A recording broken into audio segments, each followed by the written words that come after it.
Hi everybody, Dan Illman, Matt Berner, your the DRF Bets race of the day for Thursday, January the 18th is the rescheduled Bay Ridge Stakes, carded as race number 3. If you sign up to DRF Bets right now, you'll access a $200 free bet, no deposit required. And all you have to do is go to drf.com/join and use the promo code FREEBET09. Let's take a look at this field of New York bred fillies and mares. They're going to go a demanding mile and an eighth. And if you head on over to the race of the day event page on DRF.com, you can download free formulator past performances and handicap along with us as we take the field in post position order. Matt, 5 entered the Bay Ridge. It appears we're going to have less than that at post time. Yeah, it sounds like there are a couple connections that are considering going elsewhere, maybe one horse not feeling particularly well, so you could easily end up with a field of 3 or 4, which makes this race even just more of a rider's race, I would say. But I have to be honest with you, no matter who runs in this race, it's going to be a war of attrition because I don't really think any of them want a mile and an eighth. Dave Grenning, with his usual excellent reporting on the New York scene,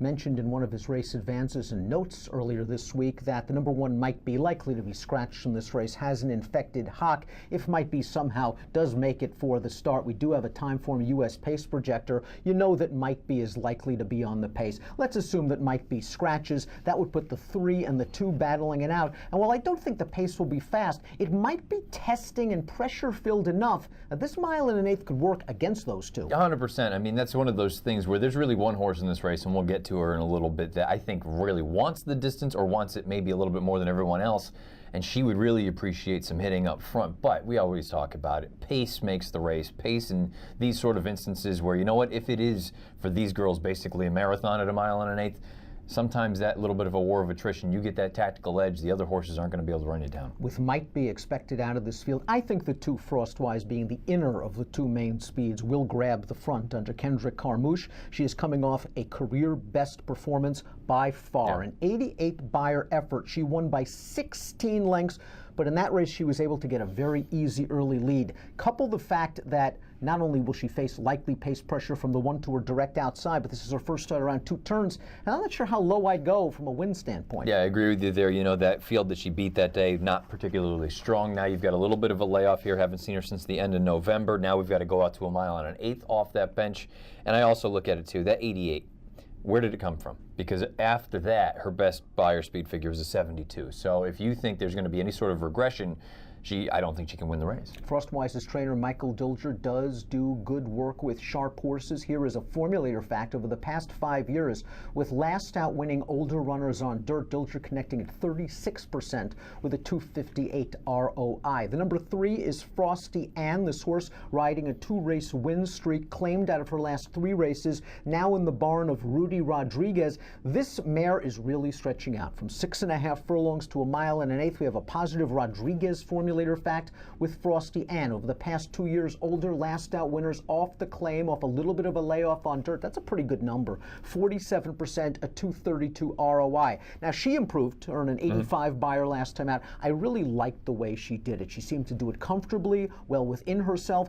But if she pushes Frostwise, let's say she puts Frostwise away, now she's got to do something she's never done before, and that's win at a mile and an eighth. You know, we talk about the distance being a concern for the number 2 Frostwise. The distance has to be a concern for the number 3 Frosty Ann, but having said that, I like the fact that Frosty Ann has shown the ability to sit slightly off of it. So you know what, she's going to keep the 2 honest, but they don't have to go, you know, just tooth and nail, hammering it out early on. I think she can sit a little bit, and maybe that's going to be the difference. The key to this race, I think, is whether the 4 Riot-worthy runs or not. Grenning reported in his notes piece that this horse nicked herself in a workout. She's questionable to run in this spot. I thought she was against the track last time out, a speed inside track in the New York Stallion Series. She was the beaten favorite. She was wide and trying to come from off of the pace.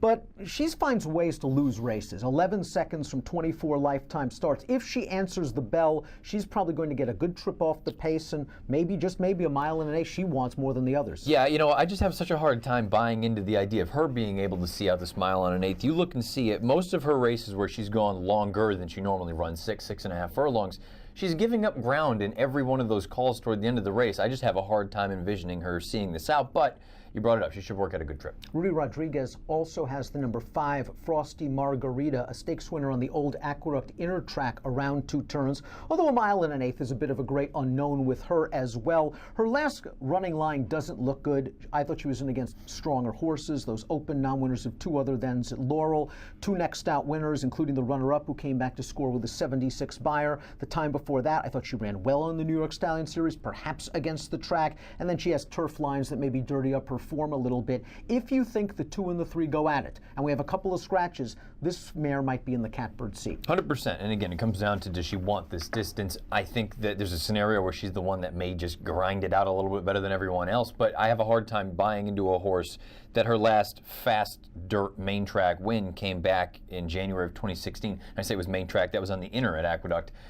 She's capable. I don't know how short of it. That's really the question. I mean, if Riot Worthy runs, the question is going to be, does she really want to beat you? And with this one, she was a good 2-year-old, a good early 3-year-old. She really hasn't improved much since then. We take a look at our top selections for the Bay Ridge Stakes on Thursday. We both like Frosty Ann. We both realize this is a big jump up in distance. We do realize she didn't beat much last time out, and because of that, at a relatively depressed price, I'm not really looking forward to betting this race. No, I was going to say, I have to be honest, this is a race where I'm going to sit back and watch. I don't know. Ultimately, again, it's going to come down to who hates the distance least. It's not that any of them are going to love it, I don't think anyway. I'd be stunned if somebody jumped up in a big way.